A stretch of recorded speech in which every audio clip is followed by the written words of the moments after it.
கடன் ஒன்று இருக்குது, இன்னொன்று நம்ம வாங்கின பொருளாதார கடன். இந்த பித்ரு கடனை நம்ம எப்படி அடைக்க முடியும் அப்படிங்கிறதுக்கு நிறைய வழிமுறைகள் இருக்குது. அதே மாதிரி இந்த பொருளாதார கடன்கள், அதுக்கு நிறைய வழிமுறைகள். இது இரண்டையுமே நம்ம ஒரு ஜாதக கட்டத்தில் பார்க்க முடியுமா? கண்டிப்பாக பார்க்க முடியும்.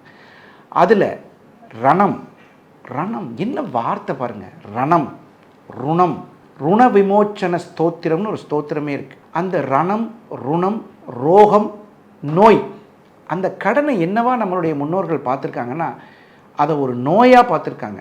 நோய் அப்படின்னு சொல்லி. அப்போது அந்த நோய் உங்களுக்கு கடன்கிற நோய் விடுபடுறதுக்கு எவ்வளவோ வழிகள் இருக்குது.